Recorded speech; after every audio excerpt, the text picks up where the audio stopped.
for the first hour and was just warming up really slow. And then we finished the lesson and I was like, yo, I feel good. I'm going to just go do cork in now. And he goes, oh, nice. And then 3 tries later, we just did cork in.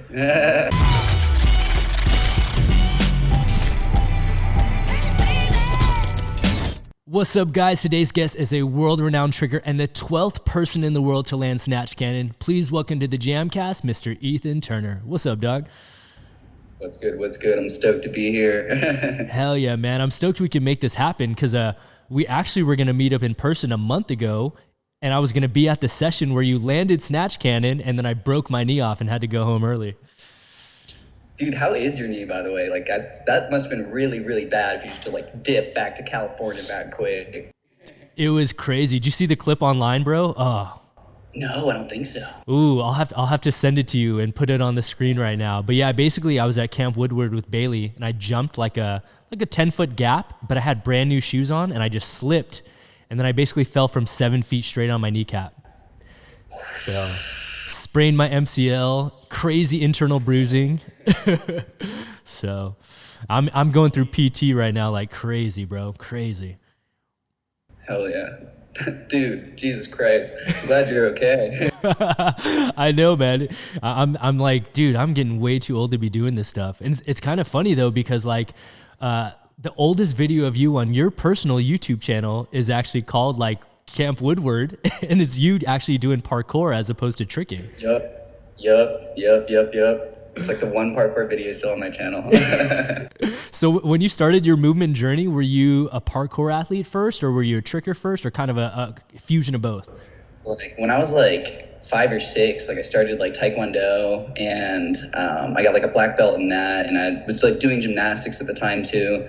And then when I was around like 12, I started parkour, and I was doing like parkour and free running for like 2 years, and I also joined like a tumbling team. I was doing like tramp and tumbling for a little bit.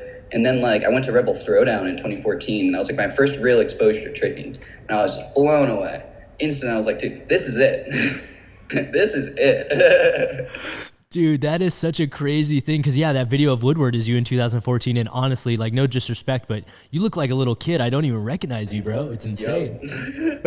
Yep. It's so funny to like look back and see the video. So when you went to Red Bull Throwdown, was there like a specific athlete that really inspired you and got you into tricking, or was it just the overall atmosphere of the entire event? The very first tricker I ever met, actually, so when that video was filmed at Woodward, my cabin counselor was Adam Davenport, and he was the first tricker I ever met. And he was like showing me like UTL videos, and I was like, dude, this is crazy. Like he was just doing like really good tricks. I think he taught me how to TDR that week. And then like later he like told me like come to Red Bull Throwdown, and like he introduced me to like Bailey, and like I saw like so many people at that event. Like, oh my God, like too many people to name. But like everyone there was just throwing down. I remember Jacob Pino won the whole thing. And dude, oh my God, just it was so sweet, so sweet. I was like, this is like, I was blown away by just the culture, by just the athleticism, and just the energy of that event. I was like, holy shit. What have I been missing out, dude? Man, that is crazy. That's such a cool introduction. Adam's like such a good like ambassador for our sport. He's such a great guy to like introduce kids to it, and he's like someone that I really look up to in our community. He's been pushing it forever. Yep. Hell yeah. So dude, I had no idea that you had a black belt in Taekwondo. How many years did you study? And as a result of that, like when you got into tricking, were you into the kick tricks at first? Because a lot of the videos are you just like going after all the doubles and the triples and all the power moves, so to speak. So I think I did Taekwondo from like 5 years to like when I was like, I think I got my black belt when I was like 8 or 9. Okay. And then I definitely remembered how to do certain like kicks, and I was way more flexible and stronger than I would have been if I didn't do Taekwondo, because there's like a bunch of conditioning involved. But I like remember like tornado kick, and that was about it. And then like later I actually ended up working in the same Taekwondo studio that like the dude was like teaching me at, and he gave me a job teaching tricking to his demo students. And it was like the dopest thing. That's crazy, man. That is kind of cool. And you know what's funny? I was like watching some samplers of yours with an old school tricker named Kyle McLean, who was like a pioneer in our sport back in the days. And I showed him one of your samplers, and one of the things we were impressed with was like not only the complexity of your combos between the transitional moves, but like the fact that you had super clean box cutters and stuff like that, now it all kind of makes sense that you understand kicking, you know? Yeah, like definitely going back and working in the Taekwondo studio and having to teach like kicking and doing like target breaking and everything, like doing it myself, like that helped my kicking so much. Like I was actually having to spot my targets again, and I was like, okay, we got to get back to being martial. Yes, man, that's crazy. That's super, super crazy. And now, like, as far as your Taekwondo career was concerned, like, did you ever compete as well, or was it mostly just you got your black belt and then moved on to gymnastics? I don't believe I ever actually competed. When I was working at this Taekwondo studio, I was like their demo coach, but I also competed, which I feel like is like a little, like that's a little unfair, but like, like I was legit doing like mad tricking combos on like the mats, and everyone else was like, what the fuck is this? Like, how is he doing this? So like, that was like the only time I really competed, but it was like really low key. Like I literally just like popped in the tournament, like kind of as a coach, which was like, Totally, man. That's cool, man. And I only bring it up because, like, obviously tricking is one of those sports now where for some kids in our community, it's the first sport that they've ever touched in general. You know, it's crazy. And not to say that you need a martial arts background, because Shosei, for example, was a b-boy first. He didn't do martial arts. But I do see, like, a really big comparison and link between guys that did martial arts, like Guthrie, martial artist, Jacob Pinto. So perfect. You know? Everything's perfect. You can just tell. You're just like, that dude did some martial arts. Yeah, exactly. Exactly, man. Well, that's cool, man. It's super, super amazing. And like, that's the point of these JAMCasts. Even I didn't know you did Taekwondo back in the day, man. That's sick. Yeah. It's a great background builder, I think. Like, I'm super like fortunate to have done Taekwondo in the past. Hell yeah, man. That's super cool. Well, one of the things like that I've noticed recently that I just wanted to ask about before we go on with the rest of the interview was a couple of weeks ago, you posted this like injury clip where it looked like your elbow or something. Just what happened and what was the diagnosis? Are you all good? So I like haven't gone to the doctor, which is bad because like I can go and just go get that checked out. But I was like, you know what? We're gonna just like, I feel like I just subluxed it. Okay. And I just popped it out, popped it in, got some micro tears because instantly it hurt a lot, but I got like full mobility back. And I was like, okay, this is fine. Like I didn't dislocate it because I know I can move this thing around right now. And then like it still is like a little tight in spots, but like I literally did like a TDR triple cork the other day and it didn't hurt. Okay. Granted, I wasn't supposed to be doing it. I was literally just doing a combo, and then I was like gonna do a raise, and then my hand just happened to come down. I was like, all right, well, we're here now. You're like, that's the live test. It didn't hurt. I was like, we're good. It's just like a little tight, but that was like 2 or 3 weeks ago. It looks ridiculous. It looks like I literally just destroyed everything in my elbow, especially because I added that terrible sound effect, which I'm sure ruined so many people's day. I was going to ask you, I was like, did this guy do this on purpose? And I watched it back. I was like, oh, he's just trolling us all right now. Dude, I'm just trolling the shit out of everybody. Oh, man. Well, I'm glad that you're still good, man, because obviously the community wants to see the constant releasing of footage and you haven't stopped by any means. One of the things that was cool though is like back when I think the first time we met in person officially was I think Trick Different in Colorado Springs. Yeah, I think it was Trick Different. I think it was. And you threw down at the battles, absolutely killed the sessions. But I think one of the things that stuck out to me more than anything was I talked to a lot of kids that weekend about like their goals in life and what their focus was, and a lot of them were asking me about the entertainment industry. But you always seemed someone that was really steadfast and committed to going to school right now. And is that the reason why you relocated to Colorado? I am going to school out here. I'm a biology major. I'm looking to go into sports medicine probably. And I'm also just, I like that's half the reason. The other half of the reason was because like the Colorado tricking community, like I visited out here for like DMG, and it was like my first time being at a Colorado gathering, and it literally just blew me away. Like everyone here is like so hospitable and so friendly, and everyone here is like literally just a legend in tricking too, so it's crazy. And so I just moved into like a community of absolute homies, and so it's been a blessing and a never-ending gathering ever since I moved here. So it's a vibe. And at the current time, you're living in a, like, you know, for lack of a better term, a tricker house right now with Alex Kerwood and Jordan. I was living at Torque for a couple months. Okay. Like actually because of Corona, my dorm shut down, and I was just staying in a dormitory, and then the Torque guys they like helped me out, and I was able to like stay with them, like super impromptu. It was just like, yo, I just need a place to stay. Like, we got you. And for like the next 4 months, like I stayed at their house, And then I just moved out actually of the Torque House, and we are now in the new house called the Greenhouse with Jake Linval, Quentin, and Stephen French. Wow. So y'all got a bunch of trigger houses over there. It's crazy. Yeah, dude, actually, you know what's crazy is the other 3 people in the house right now are Chris Cernahouse, Eric Howard, and Andrew fucking Court. No way. What is he doing there? Is he just He's visiting? like downstairs right now. I'm not even kidding. Did Andrew move there, or is he just visiting you guys? He is planning on moving into the spring, so he's probably gonna be like an hour away, but he is just living with us until they kind of establish like a permanent housing situation. That is wild, man. Colorado's always been popping off, whether it's tricking or parkour, you know? Dude, it's like so crazy. Like people just like visit, and then we just convince them to stay. They're just like, hey, just come back out here. Just reel them in, you know, like. So I got to ask you, like, where are you originally from? So super originally, I was born in Connecticut, born in Stamford, Connecticut. And I moved to Maryland when I was really young, like 4 or 5. And then I lived in Maryland until I was about 12. And I moved down to Georgia. And that's actually where I started tricking, was in Georgia, Augusta, Georgia.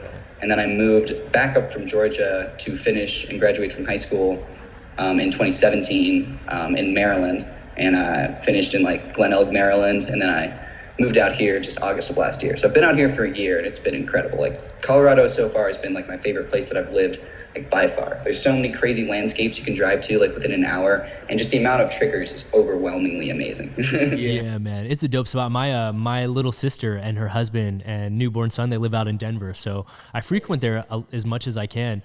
But one thing I got to ask you was, did you notice a difference between the elevation training when you got there?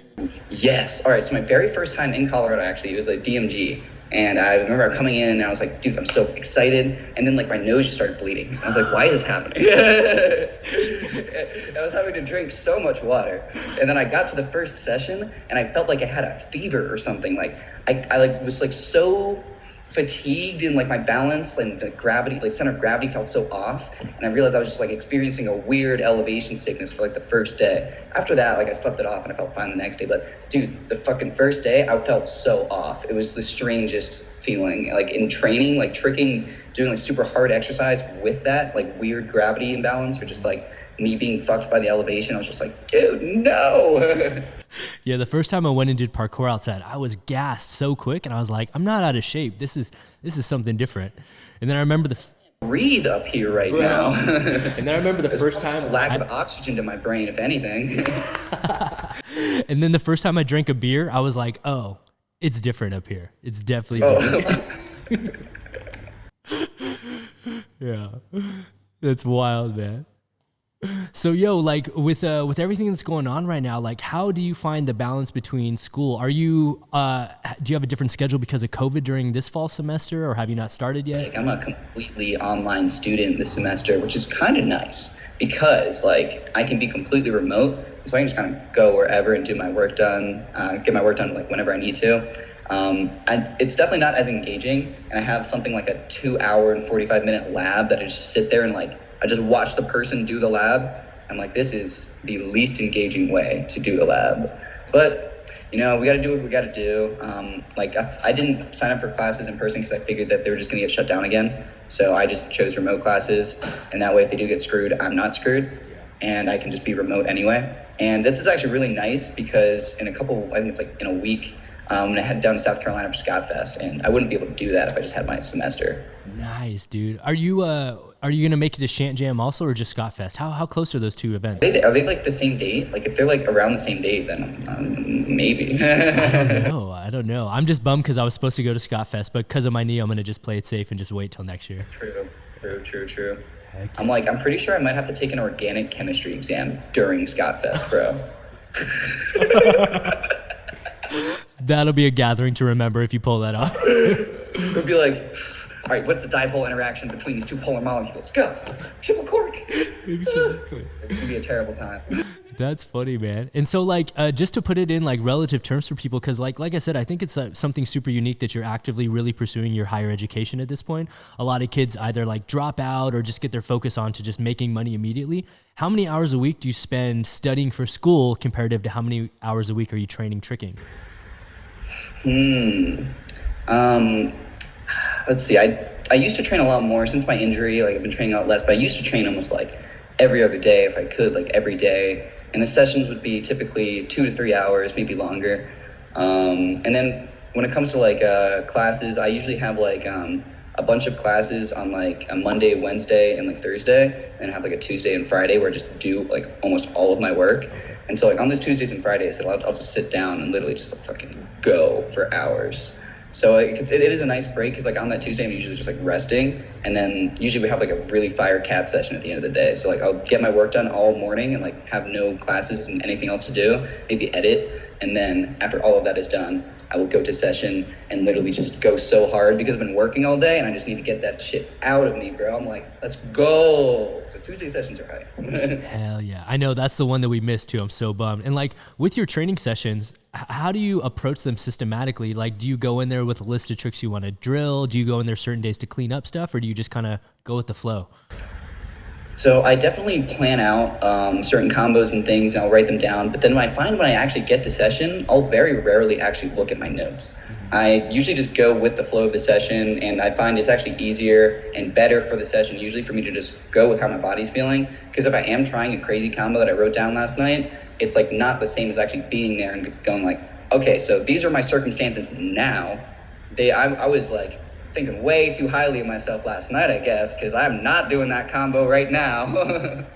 So I usually just go with the flow of the session, and that usually ends up being like the best session. Like when I was going to do that cork in, and when I actually did do that cork in, like I didn't plan on kind of like going in and do the cork in that day. I was just going to go in and have a strong session. I literally taught Levi a private lesson for the first hour, and I was just warming up really slow. And then we finished the lesson, and I was like, yo, I feel good. I'm going to just go do cork in now. And he goes, oh, nice.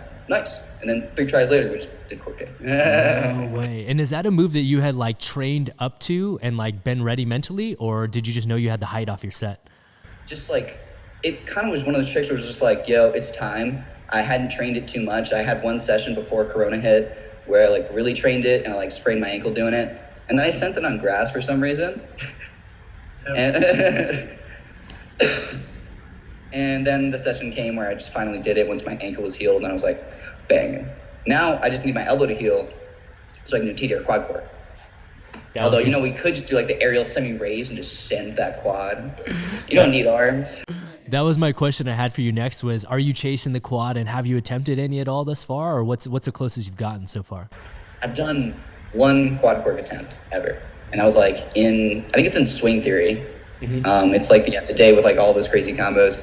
I tried quad cork and I got around to like 3.5 and fell in my bum. I'm definitely going to try it again, and I feel like I definitely could do it now that I've seen how much height I can get out of a cork in. I'm like, bro, this is silly. Like, I could be doing this. I just got to like learn that the flip twist ratio, because I find I'm like usually like it's really hard to stay in that barrel and then not overflip or just like have something weird happen. I'm going to study the shit out of like Tiki's. I really like Tiki's quad cork. He just stands up so fucking hard, dude. Yeah, man. Also, just Tiki in general is like so ridiculous right now. His 0-1-2-3 was flawless. His 2-2-3 was flawless, bro. I don't get it. He's killing it. Yeah, man. Shout out to him. Man, I've been seeing him kill it on the trampoline as well, doing these crazy, like, I think he did quad the other day. Mind-bending tramp combos. I don't understand. Is trampoline a tool that you utilize in your training, or are you more so just used to training on the floor? I definitely used to use tramp a lot more. When I have like a nice tramp setup, I definitely go in, and I usually just love doing big twisting combos, and it definitely helps me play with like bigger variations where I wouldn't really want to try them on ground yet. On tramp is definitely like a safer way to learn it, and I think you can definitely like play around with the tech. You're not as worried about falling or anything, and like the potential for like injury and risk is a lot lower. But like it also depends on the tramp, because like, the one we have outside, like I don't mess with that because there's no net. And it's just rocks and fence around it. I'm like, dude, I'm glad I'm not the only one. I absolutely hate tricking on backyard tramps, especially if there's no fence, bro. Wait, if that's a net, I'm chilling. Like, I'll send some stuff. But like, if it's like sketch too, and like pretty, like in a location where if you fall off that tramp, you're having a bad time. I'm like, I'm gonna cut my losses. And so for like a move like quad cork that you have in your mind that you know it's within the realm and grasp of your abilities, what do you think it's going to take you in order to pull it off? Or are you waiting for like a certain session and a feeling like Snatchcannon kind of was? Or are you going to wait to like systematically approach it? It would be like the certain session where it just like happens. But I think I also just need to drill a lot of triple corks. I need to do some quad folds again. I haven't done quad in a while. And I think just doing that and studying how it seems that everyone that's done quad cork does one certain thing in common. They all stand up really hard to get into that crazy like flip twist ratio. They stand up super hard out of their TDR or whatever setup it was. And so I just need to replicate that because I don't think I'm standing up as hard as they are. And I need to really just drill triple cork until I can like float out of it a good bit more, and then I can really just smash it. Yeah. It'll just take some time and a lot of filming and a lot of falling. And for someone that's as like analytical as you are with your tricking and stuff like that, are you someone that's constantly reviewing footage every session, or how do you approach it reviewing? Like, literally, I'll like film an attempt and then like sit down and watch that attempt because like I know how it felt, but there might be a certain thing that I just can't feel that I'm doing wrong. And so if I look at that clip and I can actually change something, I'm not wasting energy doing the same thing again. And I'm just going to get tired doing that. And I really, that gets frustrating too, is if you don't feel any progress. So I find like if I literally just sit down and breathe with each clip, I have a bit more energy and I'm a bit more focused on each attempt. And I can make each attempt a lot better. And it's not just like attempt. Like each one is like strategically trying to get better and closer to my final goal. Totally. And now I ask this question just simply because of your age. Like you're at an age where you're way younger than someone like myself, but do you do anything as far as warm up and recovery is concerned? Or are you able to just pretty much go at all times?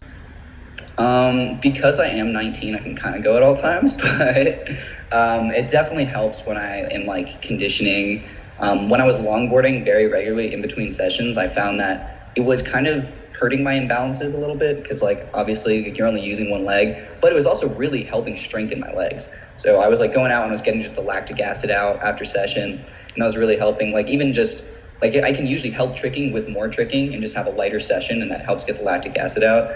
But I definitely try and do active warm-ups before a session. I'll like stretch after session.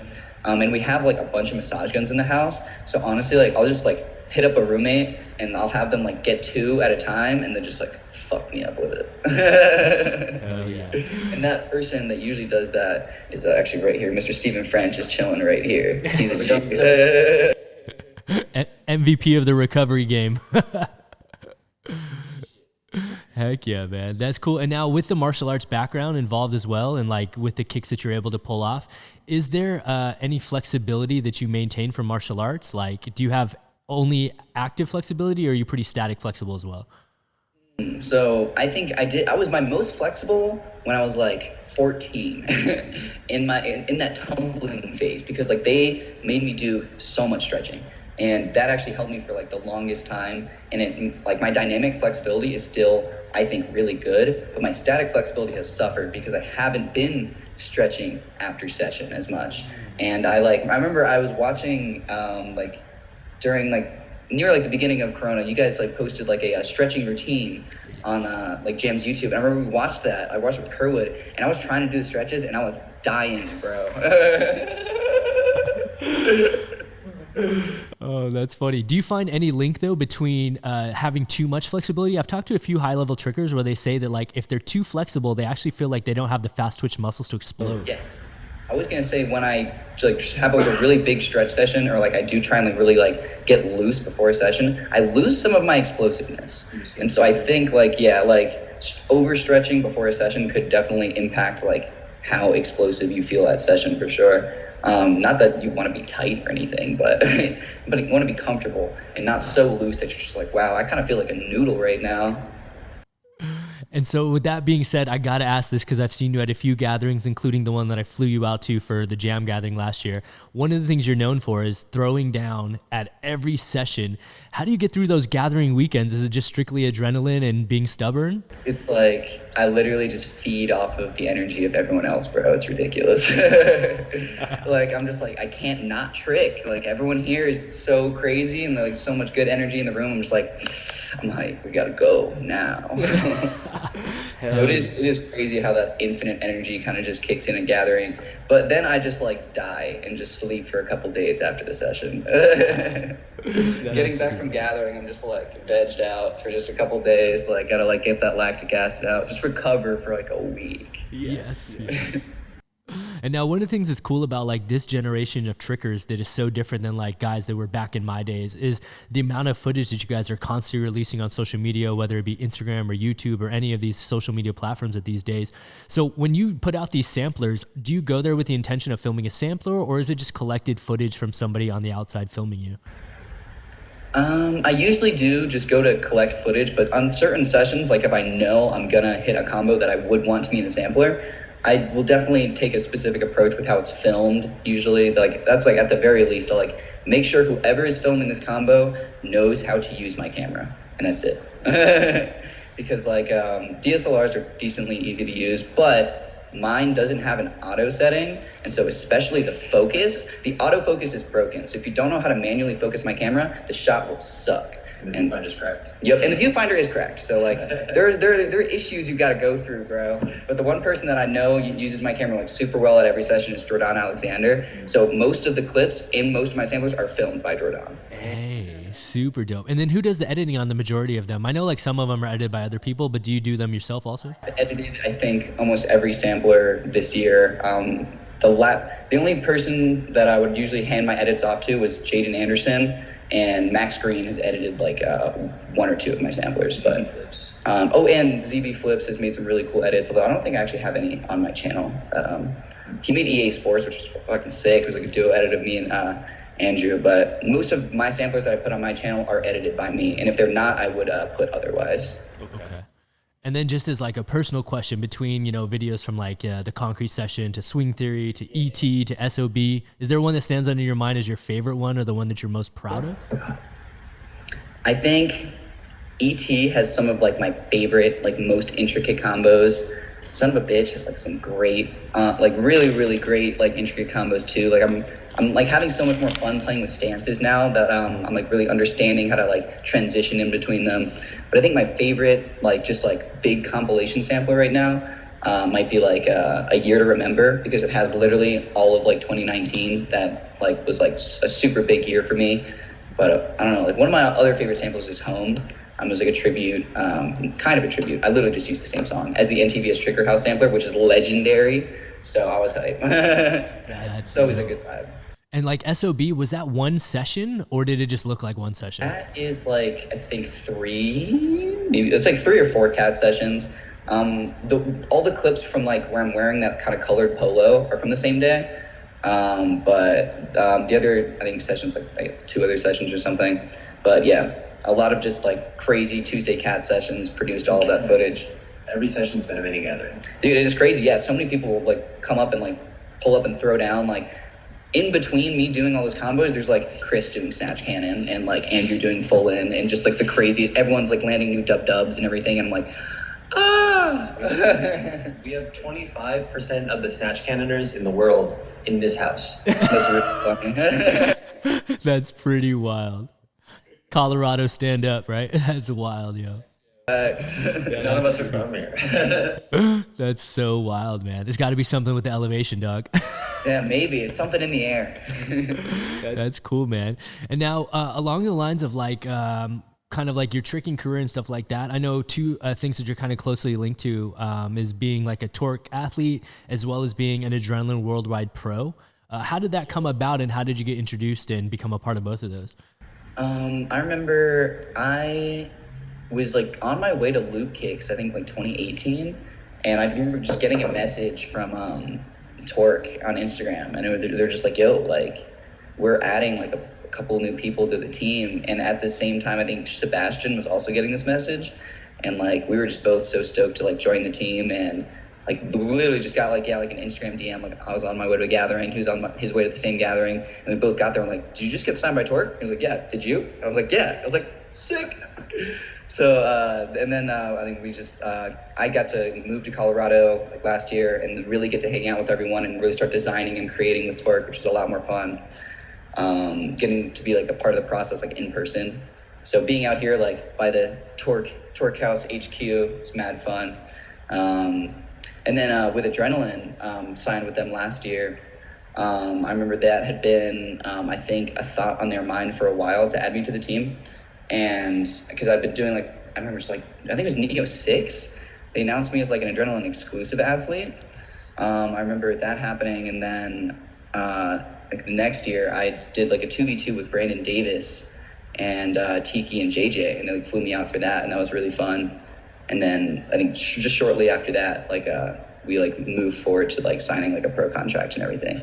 But both have been super helpful, and I'm very grateful for both of those opportunities, and it's been super fun. And hopefully when Corona like dies down and like we're able to move on with our lives, like I start like doing more cool shit with them, because like right now the world's kind of on pause.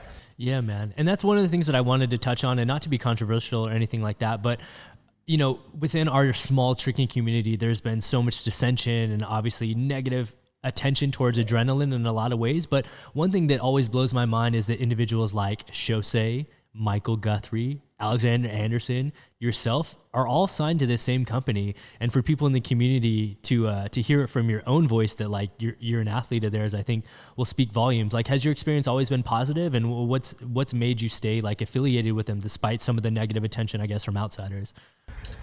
I guess I am just I'm looking forward to seeing how like what a professional tricking athlete can be, and like if I can make a living through tricking.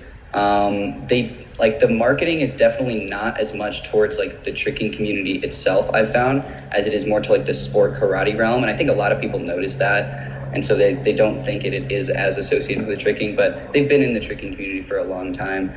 But that's not needless to say they've been in the tricking community for a long time without making mistakes. Mistakes have definitely been made.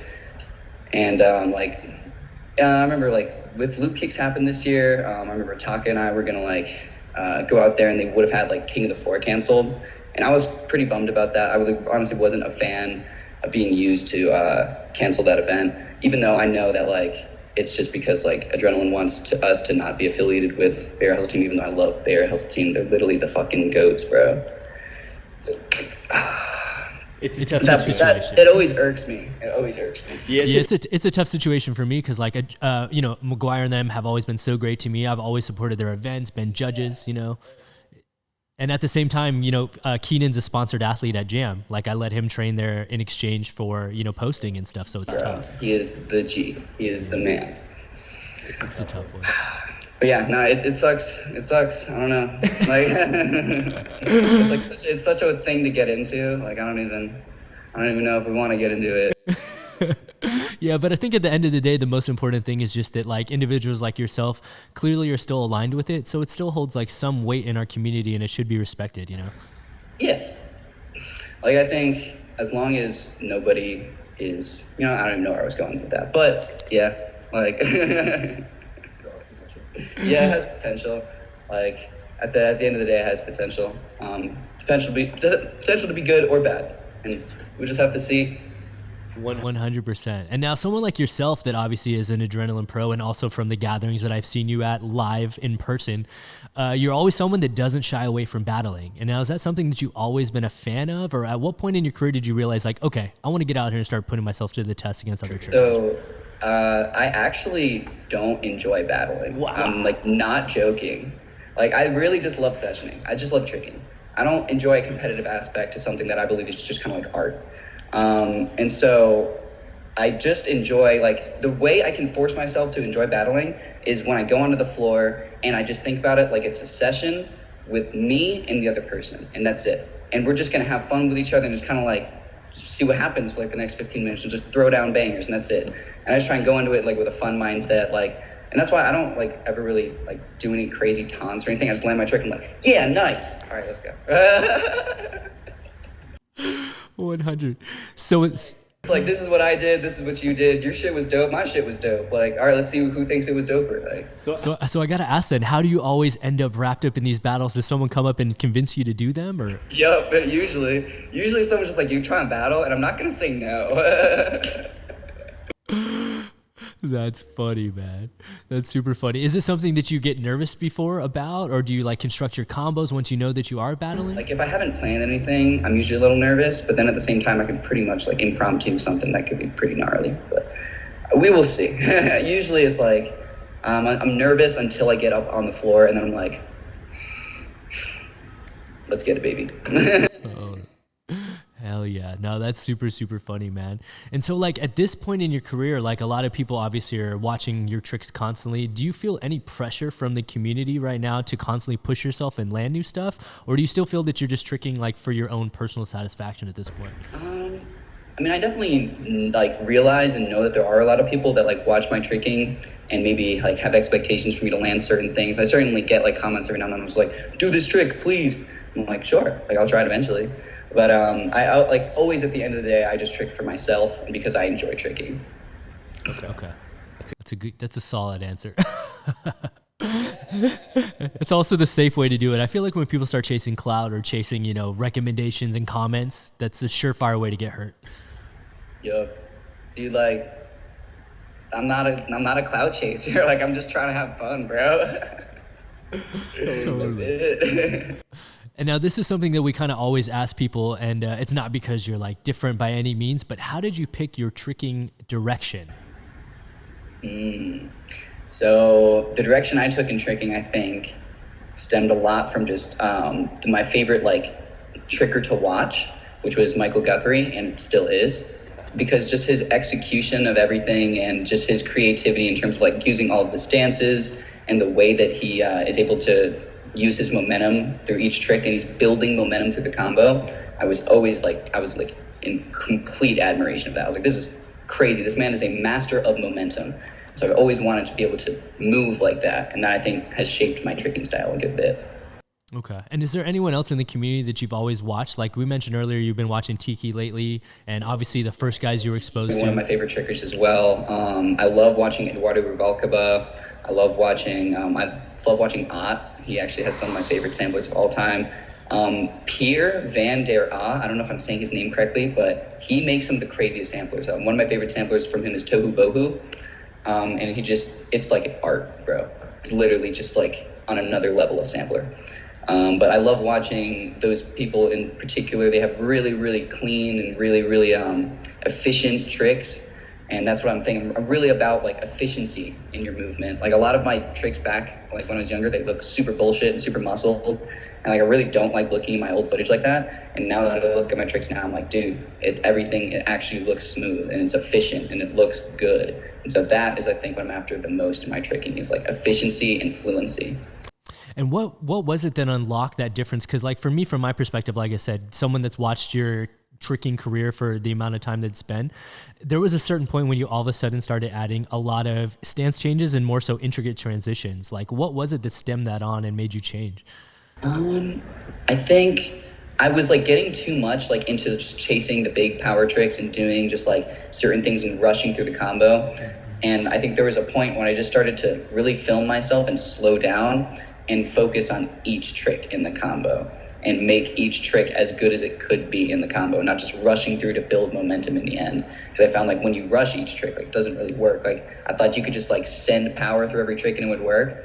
And I was like completely unaware of like there's so much finesse and patience that takes to like actually do this combo well. And so I think it was definitely a lot of increasing the amount that I filmed my tricks, that I could really watch what I was doing, and also just watching a lot more samplers. Like I like literally just picked up on just like watching so many samplers and just studying so much. And what percentage of your life, you know, although it's probably hard to put a metric or a number on this, but like what percentage of your life do you think is consumed by tricking? Are you constantly watching videos all day and night? Are you thinking about it all the time? Or are you someone that just compartmentalizes and then focuses when you need to and then does school the other time? Like 80% of my day probably is like editing tricking, filming tricking, going to session, thinking about tricking, hanging with trickers, doing some kind of tricker thing. And then the other 20% is like, all right, let me go do some stuff. Let me go do some adult stuff. Heck yeah. That's cool, man. It's good to see. It's like a commonality that you see amongst a lot of, you know, for lack of a better term, high level trickers. Guys like Pinto and Guthrie would train 6 to 8 hours a day, they said. I'm like, that's literally like if I could be training all day, I would just be training all day. Like it's the best. Hell yeah. And so what advice do you have for, let's say, like a young kid right now that's wanting to get into tricking and they look at someone as yourself as like an inspiration to themselves, and maybe the moves you're doing are a little too far for them to think they could ever reach? What advice would you have to them as far as where they should start and what they should do in order to continue to make those level ups like you have? I would say a great place to start is if, like, let's say there aren't any instructors near you or people that teach tricking, or there's like no gyms or anything, no one around you that even knows about tricking. If you have a little bit of money and some access to the internet, go to Kojo's Trick Lab. Like, that is, I think, the best resource right now. Like, honestly, in terms of just like the quality of the tutorials, like he's putting out the new mastering series. I'm actually going to be helping him with that, producing the really, just trying to make the best tutorial on this trick that's ever been done. And so we're going to be putting like a month's work into each tutorial and putting those up. And those are going to be, I think, super helpful and really help people learn and get like super nuanced information on some really basic tricks all the way up to some super high level tricks. So that is the number one resource, I think. I think what is going to really help keep you tricking is, like, I used to train alone all the time and I had occasional motivational problems, but like training alone can definitely be something that you can do as long as I feel like you maybe reach out to someone on the internet and start like doing like virtual like sessions with them or something. But I always found that like training alone for like the longest time does start to get demotivating. So if you don't have anyone around you, like reach out online into the community, and like posting footage is a way to engage with the community, like getting feedback and just like getting other ways to motivate yourself to continue tricking. Otherwise, I found like you find yourself getting into plateaus, and it's not even that like you can't do the other tricks and that's why you're plateauing. It could literally just be a mindset thing, and that's why you're plateauing. You're just like, dude, like I suck, like that's why I can't do this trick. And that's not true. Like, you gotta take that shit off its pedestal and just fucking slay it. And sometimes all it takes is just like that homie going like, yo, send that shit, go, quit being a bitch, like do it. And so having like trickers, especially out here in Colorado, has made me so much more motivated to get a lot better at tricking. I think since I moved out here, I've landed so many new tricks and so many dream tricks of mine, and that's because I have this crazy community supporting me. Training alone, like back in Georgia, or not alone, but like not with like a lot of trickers, definitely like it doesn't help. It doesn't help. So having a lot of trickers around you, I think, definitely helps. But if you don't have that access to a lot of trickers like in person, then reach out to the online community. Like, there are people that will like help you out, like give you tips and just like post footage, get feedback. I think one of the most motivating things to do for yourself is to make samplers of yourself so that you can watch your own tricks and get hype on your own tricks to go do better tricks and make them better. So I think one of the big things for sure would be like make samplers of yourself. You're never like I was gonna say like some people may think like, oh, I'm not good enough to make a sampler. Like, dude, no, like just film anything. Like, it doesn't even have to, it could be like a couple tricks and you fucking around with your friends. Like, it's literally just you expressing yourself in the video. And like another thing is like some people think they're not good enough to go to gatherings, and that's ridiculous, because like this is the sport where like you can come up to the gathering, you can fucking just talk to Michael Guthrie, and like let's say you're in basketball, like you don't get to walk up to LeBron James on the first day and be like, what's up, dude? Nah, this is tricking. There is no hierarchy. You come in, you just come hang. You throw bangers with everyone, and you get to experience the love and like the acceptance of the tricking community. And I think that's one of like the most beautiful things about tricking, for sure. Dude, that's like, I think that's one of the dopest statements that I've ever heard, though, is like the accessibility that we have to some of the goats and legends of our sport is so insane comparative to other sports. It's so incredible. It's one of my favorite things about the community.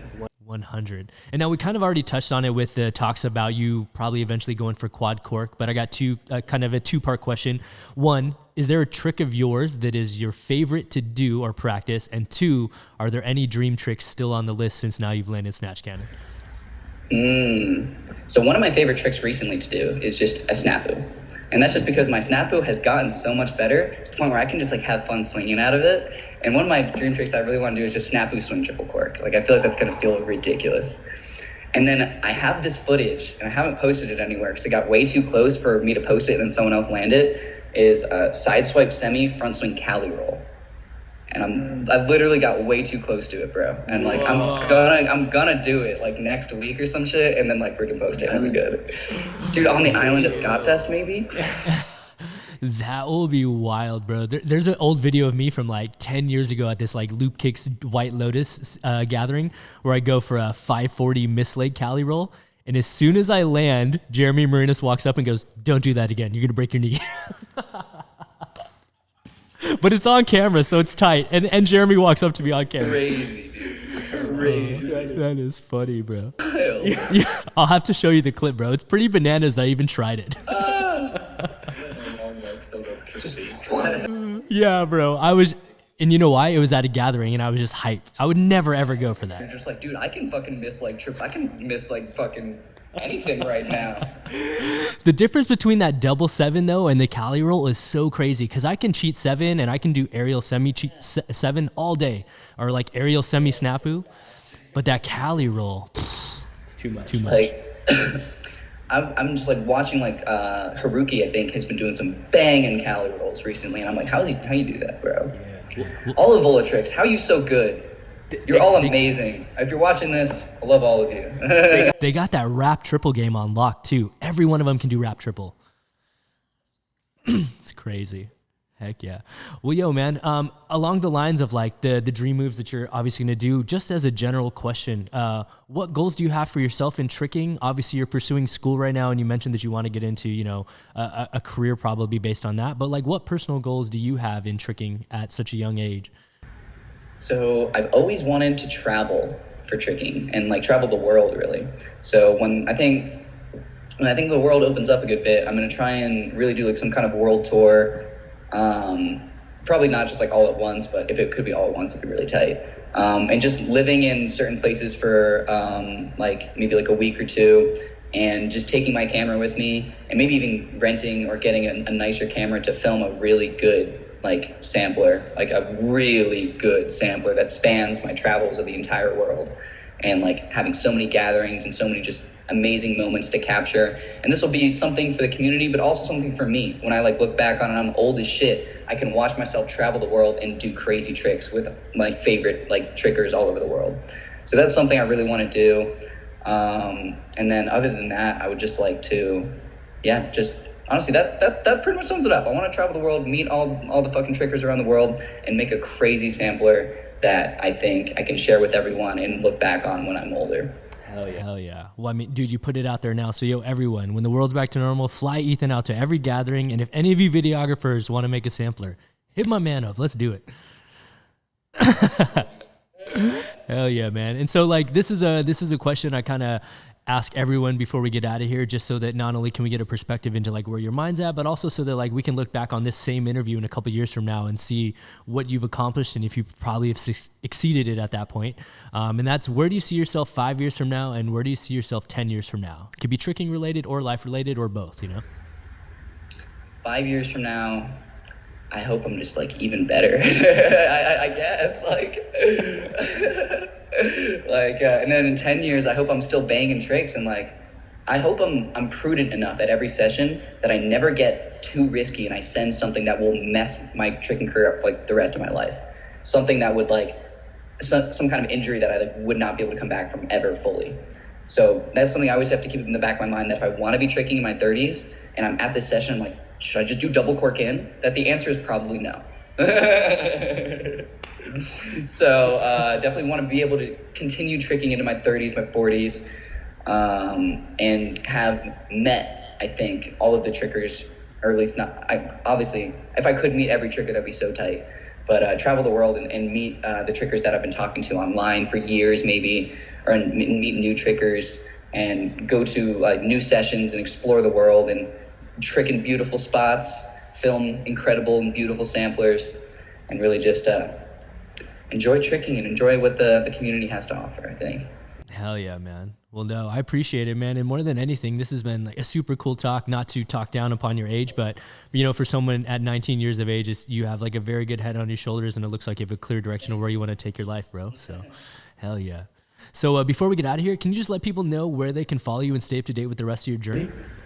Hell yeah. So I post most of my tricking clips on Instagram at eton_TDR. I also have a photography account, which is incredible. It's at EatonAss. I think you should follow both of those if anything. And I post all of my samplers just on Ethan Turner on YouTube. So this would be the place to find me. Hell yeah. And we'll be sure to put it on the screen so people can check it out. Dope. Yo, so guys, as always, please be sure to hit that like button, comment, subscribe for brand new episodes each and every week. Join us every Monday for jam breakdowns and every Friday for brand new JAMCast, interviewing influential members of the movement community like Mr. Ethan Turner himself. So with that being said, guys, I got to give one more special shout out and thank you to Mr. Ethan Turner for coming through today. Yo, thank you so much for having me, Travis. It's always been a dream of mine to be on a JAMCast, so thank you again. Hell yeah, brother. And as always, guys, coming at you, coming through, I'm your host, Travis Wong. Thanks for joining us here on another JAMCast. Till next time, we'll see you all soon. Peace.